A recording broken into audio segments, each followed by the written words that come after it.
আসসালামু আলাইকুম ওয়া রাহমাতুল্লাহি ওয়া বারাকাতুহু।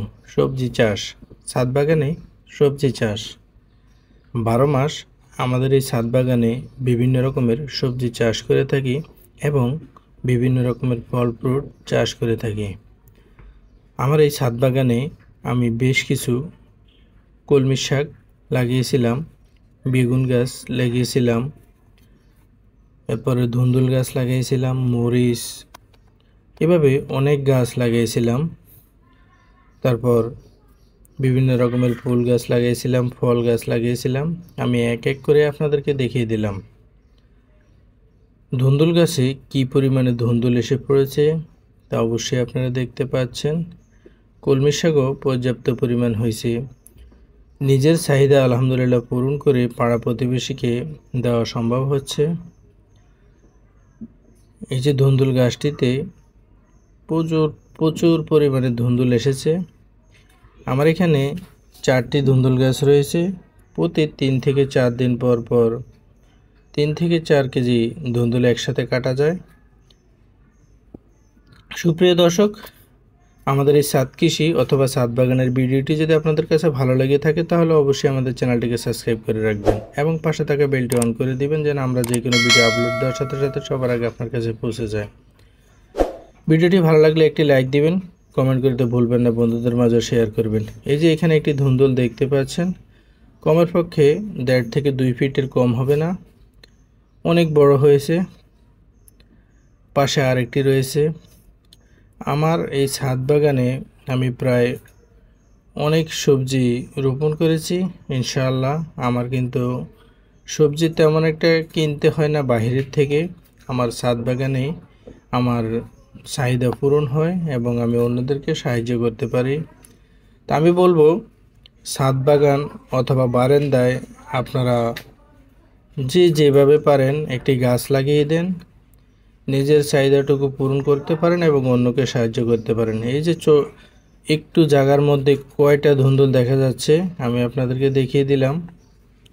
এইভাবে আমার এই 4-5টি গাছে পর্যাপ্ত পরিমাণে ধুন্দুল এসে পড়েছে। এখানে আমি আরেকটি ধুন্দুল দেখাচ্ছি। আলহামদুলিল্লাহ 3-4 দিন পরে 3 কেজি 4 কেজি বা 2 কেজি এরকম উঠানো যায় ধুন্দুল।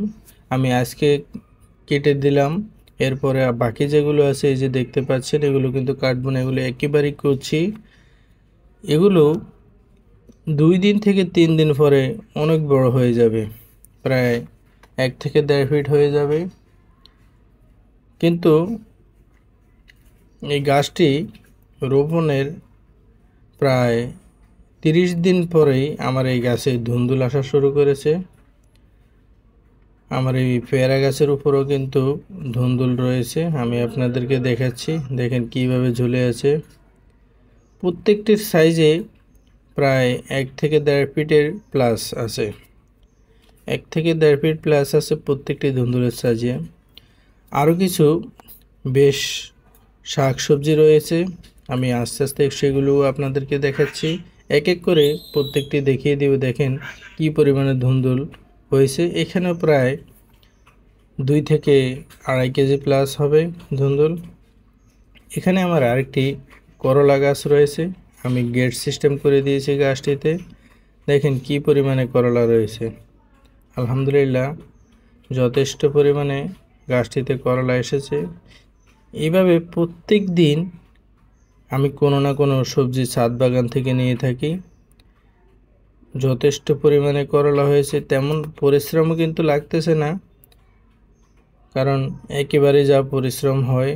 আর কিন্তু প্রতিদিন ছাদ বাগানে 2 বার পানি দিতে হয়, একবার সকালে একবার বিকালে। যেহেতু এখানে মাটি নেই সেজন্য মাটিগুলো রসালো এবং ভিজিয়ে রাখার জন্য আমি এই কাজটি করেছি। প্রতিদিন 2 বার করে পানি দিতে হয়। এখানে কিছু ড্রাগন গাছও রয়েছে, আবার এদিকে একটি বটবটি গাছ রয়েছে, আপনাদেরকে সেটিও দেখে দিচ্ছি। অবাক হয়ে যাবেন কি পরিমাণে বটবটি ধরেছে। এই বটবটি গাছটি তো কিন্তু আমি রেলিং সিস্টেম করে দিয়েছি। আমাদের এই ছাদ বাগানের সবজিগুলো দেখে অবশ্যই আমাদের ভিডিওগুলো অবশ্যই আমাদের চ্যানেলটিকে সাবস্ক্রাইব করে রাখবেন এবং একটি লাইক দিবেন। আপনার মূল্যবান মতামত জানাতে ভুলবেন না। দর্শক বন্ধুরা, আমরা আপনাদেরকে দেখাচ্ছি লইব্বা সিম বা বটবটি গাছে কী পরিমাণে লইব্বা সিম বা বটবটি এসে পড়েছে। প্রত্যেকটি ডোগে ডোগেই আলহামদুলিল্লাহ যথেষ্ট পরিমাণে এসেছে। গত 2 দিন আগে আমি প্রায় 1 কেজির মতো উঠাইলাম এখান থেকে। আজকেও প্রায় 1 কেজির মতো উঠানো যাবে বটবটি সিম বা লইব্বা সিম। এইভাবে প্রতি 3 থেকে 4 দিন পর পরে উঠানো যায়। আমি শুরুতে বলেছিলাম প্রতিদিনই কোনো না কোনো সবজি উঠানো যায় আমার এই ছাদ বাগানে থেকে। আলহামদুলিল্লাহ দেখেন যে পরিমাণে দেখাচ্ছি আপনাদেরকে, আপনারা দেখে অবাক হয়ে যাবেন কীরকম লইব্বা সিম ঝুলে আছে। এগুলোর মধ্যে কিন্তু আমি তেমন একটা পরিশ্রম করিনি, শুধু প্রতিদিন 2 বার পানি দিয়ে দিই, ভিটামিন কিছু স্প্রে করে থাকি বা মাঝে মাঝে জৈব সার ব্যবহার করি গাছের গোড়ায়। আমার এখানে কিছু বস্তা মধ্যে আমি জৈব সার গোবর সার রেখে দিলাম যেন নষ্ট না হয় বা গোবর সারের টেম্পার চলে না যায়।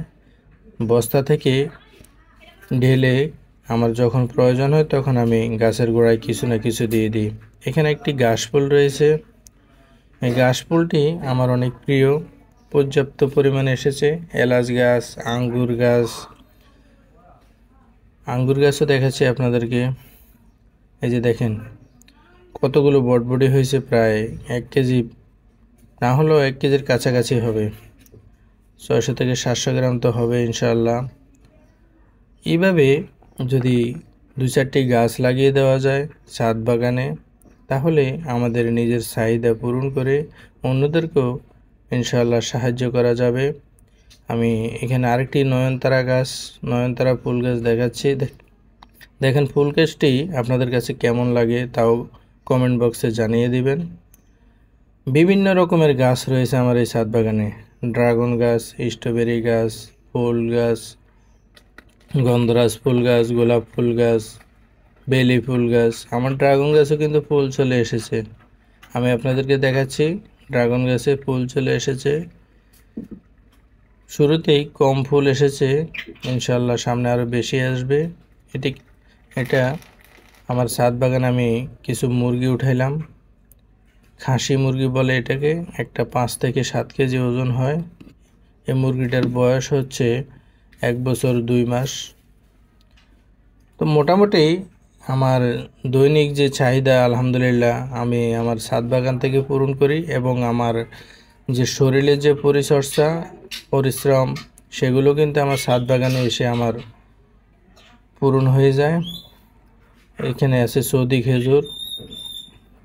আজরা খেজুর গাছটি।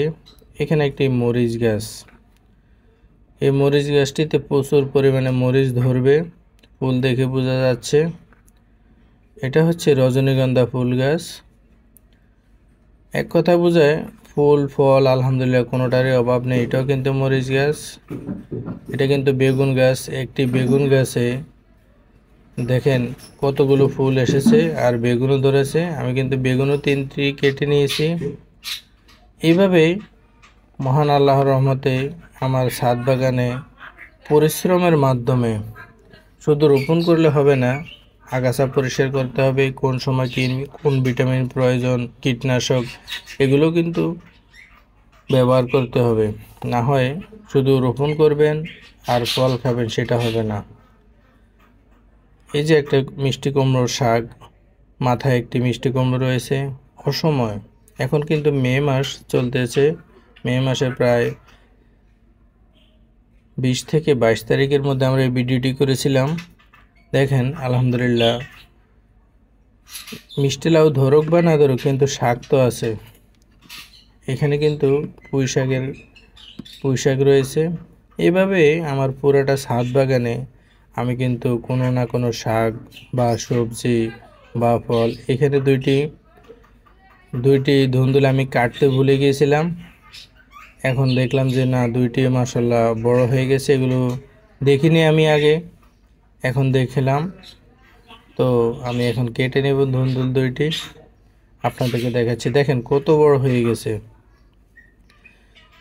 সুপ্রিয় দর্শক, আমি আবারও বলবো, আমাদের ভিডিওটি যদি আপনাদের ভালো লেগে থাকে, আমাদের ছাদ কৃষি ভিডিও এবং ছাদ বাগান এবং আমাদের এই সবজির ভিডিওগুলো যদি আপনাদের ভালো লেগে থাকে, তাহলে অবশ্যই আমাদের টঙ্গী গার্ডেন ইউটিউব চ্যানেলটি সাবস্ক্রাইব করে রাখবেন এবং কমেন্ট করবেন, লাইক করবেন, বন্ধুদের মাঝে কিন্তু শেয়ার করতে ভুলবেন না। আমি একটু আগেই দেখেছিলাম এইখানে ছোট্ট একটি জায়গার মধ্যে কয়টি ধুন্দুল রয়েছে, আমি আপনাদেরকে দেখাচ্ছি। বেশ কয়টি, প্রায় 6 থেকে 8টি ধুন্দুল রয়েছে। এগুলো কিন্তু 3 থেকে 4 দিনের মধ্যে কেটে নিতে হবে, না হয় কিন্তু বড় হয়ে যাবে। এখানে একটি করলা গাছ রোপণ করেছিলাম, এই করলা গাছটিতেও কিন্তু পর্যাপ্ত পরিমাণে করলা এসেছে, আমি আপনাদেরকে দেখাচ্ছি। দেখেন, ইনশাল্লাহ আমার দৈনিক চাহিদা যতটুকু পূরণ হয়ে যায়, দোয়া করবেন ইনশাল্লাহ। বা এখানে কিন্তু আমার আঙ্গুর গাছও কিন্তু আঙ্গুর ধরেছে, আমি আপনাদেরকে সেগুলো দেখাবো। এটি জালিকর্ম, এই যে আমার আঙ্গুর গাছে আঙ্গুর ধরেছে। এবার এই আঙ্গুর গাছটিতে প্রায় 4 থম্বা আঙ্গুর এসেছে, হয়তো ইনশাল্লাহ সামনে আরও বেশি আসবে। এলাচ গাছও রয়েছে আমার ছাদ বাগানে। সুপ্রিয় দর্শক, আমি যতগুলো শাকসবজি উঠিয়ে নিলাম, এখন এগুলো যদি মাটি থাকে তাহলে আমি বাসায় নিতে পারবো না, বাসায় নিয়ে পরিষ্কার করতে হবে। তাই আমি ছাদ থেকে আগেই পরিষ্কার করে নেব এবং আপনাদেরকে দেখিয়ে দিচ্ছি কি কি শাক উঠাইলাম আজকে ছাদ বাগান থেকে। লক্ষ্য করবেন, কলমি শাক উঠাইলাম, এরপরে ধুন্দুল উঠাইলাম, বেগুন উঠাইলাম এবং বটবটি উঠাইলাম, করলা উঠাইলাম। প্রায় 5 আইটেমের সবজি উঠাইলাম। এই 5 আইটেমের সবজি বাজার থেকে কিনতে গেলে এত ফ্রেশ পাওয়া যাবে না, আর এত টেস্টও পাওয়া যাবে না। তো আমি এক এক করে সবগুলো এক সাইড করে নিয়ে নিলাম এবং আপনাদেরকে দেখিয়ে দিচ্ছি। আমি আবারও বলবো, আমাদের এই ছাদ বাগানের ভিডিওটি যদি ভালো লেগে থাকে, তাহলে অবশ্যই আমাদের টঙ্গী গার্ডেনিং ইউটিউব চ্যানেলটিকে সাবস্ক্রাইব করে রাখবেন এবং পাশে থাকা বেলটি অন করে দিবেন, যেন আমরা যে কোনো ভিডিও আপলোড দেওয়ার সাথে সাথে সবার আগে আপনাদের কাছে পৌঁছে যায়। তো আজ এ পর্যন্তই। সবাই ভালো থাকবেন, সুস্থ থাকবেন। আল্লাহ হাফেজ।